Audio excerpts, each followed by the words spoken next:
wabarakatuh. Alhamdulillah, alhamdulillah, alhamdulillah rabbil alamin. Wabihi nasta'in wa ala umuri dunya wadin.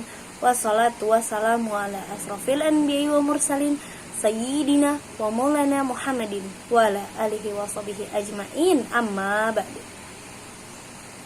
Segala puji bagi Allah, Tuhan seluruh alam semesta, yang telah melimpahkan begitu banyak nikmat, yaitu nikmat iman, nikmat Islam, dan nikmat sehat walafiat.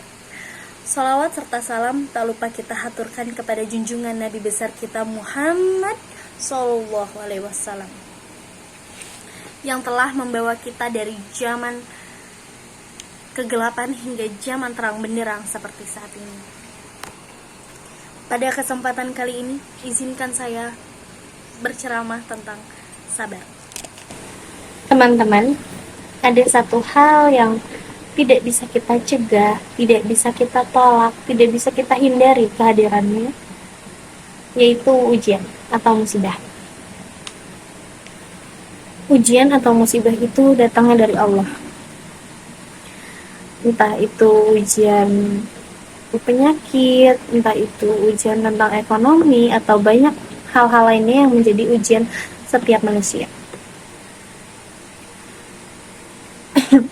Terus caranya gimana sih biar kita menghadapi ujian ini tuh jadi pahala, biar ujian ini tuh jadi pengangkat derajat kita, biar ujian ini tuh nggak cuma jadi angin lalu aja buat kita. Caranya ada satu, yaitu dengan bersabar. Mungkin kedengarannya sepele ya, sabar. Atau kalau kita lagi curhat suka sebel nggak sih kalau tiba-tiba teman kita ngomong, ya udah sabar ya, yang sabar ya. Pasti kita selalu disuruh sabar, karena sabar itu bisa menjadi pengangkat derajat kita, bisa jadi pahala buat kita gitu. Kalau kita ngejalanin masalah kita, ujian kita, cobaan kita itu dengan sabar, itu bisa jadi pahala dan jadi pengangkat derajat kita. Seperti dijelaskan dalam hadis, innallaha ma'as sabirin, sesungguhnya Allah bersama orang-orang yang sabar. Itulah mengapa kita sebagai manusia harus sabar dalam menghadapi cobaan, menghadapi ujian.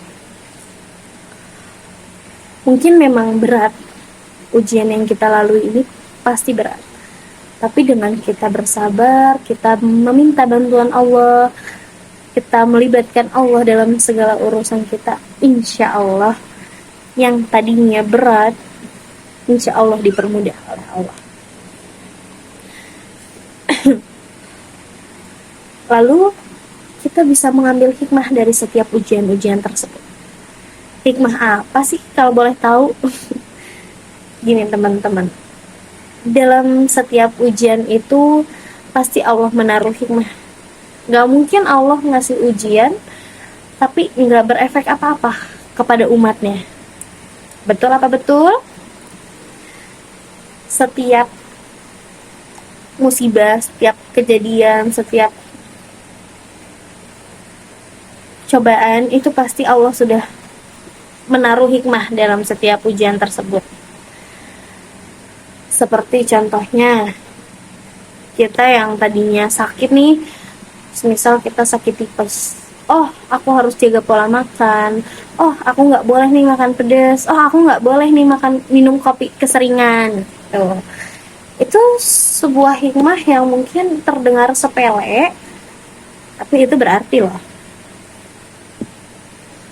Lalu cobaan atau ujian ini juga bisa sebagai penguat untuk umatnya, karena di depan nanti di setiap perjalanan kita pasti ada lika-likunya, dan setiap lika-liku itu gak mungkin gak ada lubang. Jadi ujian ini tuh ibaratnya lubang yang dimana kalau kita gak seimbang kita akan jatuh. Kayak kita naik puncak deh, semakin lama semakin tinggi. Sama halnya dengan ujian, semakin panjang, umur kita semakin tinggi juga cobaannya, semakin berat juga musibahnya, semakin berat juga ujian dalam ketakwaan.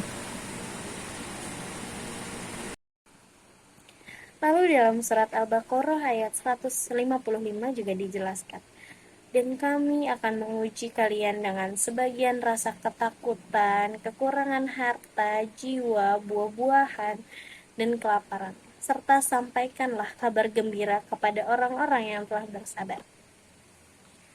Sangat indah bukan makna bersabar itu? Yang tadi pertama, Allah bersama orang-orang yang sabar. Lalu kedua, sampaikanlah kabar gembira kepada orang-orang yang bersabar. Jadi teman-teman, kalau ada ujian ini, jangan sedih. Karena di balik ujian ini pasti ada hikmahnya, pasti ada, di dalam kegelapan pasti akan menemukan titik terang benderang. Betul bukan? Betul. Mungkin sekian ceramah yang dapat saya sampaikan. Bila ada jarum yang patah, jangan disimpan ke dalam peti. Bila ada kata-kata yang salah, jangan dimasukkan ke dalam hati. Jika adanya kebenaran dalam kalimat saya, itu datangnya dari Allah Subhanahu wa Ta'ala. Namun jika adanya kekurangan dalam perkataan saya, itu datangnya dari saya sendiri. Kurang lebihnya mohon maaf. Wabillahi taufiq wal hidayah. Wassalamualaikum warahmatullahi wabarakatuh.